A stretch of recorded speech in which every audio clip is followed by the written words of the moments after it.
Situazione clinica all'interno della casa di riposo di Rossano Veneto nettamente migliorata rispetto a quanto documentato in un nostro servizio di qualche giorno fa. Iniziano ad avere effetti positivi tutte quelle azioni di contenimento e gestione del contagio, come ci conferma il direttore della casa di riposo Stefano Garbin. Partivamo da una diffusa e generalizzata situazione di febbre, ricordo 40 anni su 65 per 38-39 di febbre per 2 settimane, ora i casi sono 3-4, sono comunque sotto controllo, stiamo gestendo bene i 2 casi, risultati positivi ai 2 tamponi fatti.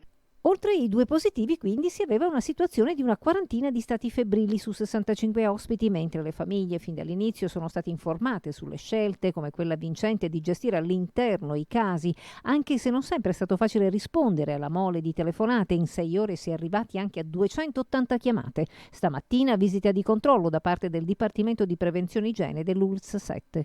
Una visita che in 2 ore ha controllato tutto l'operato che abbiamo fatto, si è soffermata molto sulla situazione clinica degli anziani, su come sono stati gestiti in questo periodo di crisi e ancora adesso, e poi sono andati a vedere le soluzioni che noi abbiamo adottato con gli anziani che erano sospetti e poi su quei 2 sono risultati positivi, soluzioni dal punto di vista di isolamento e di gestione. Insomma, un controllo davvero capillare. Io colgo questa occasione per fare i complimenti al mio personale, che sono orgoglioso, hanno mantenuto il contagio all'interno della casa. Ringrazio la dottoressa Bianchini e la coordinatrice, nonché il sindaco, ma tutto il personale, perché sta facendo dei sacrifici, hanno deciso di cambiare vita, di auto-isolarsi dalle proprie famiglie e di mantenere in vita come stanno facendo gli anziani di Villadina, e posso dire che ce l'abbiamo fatta.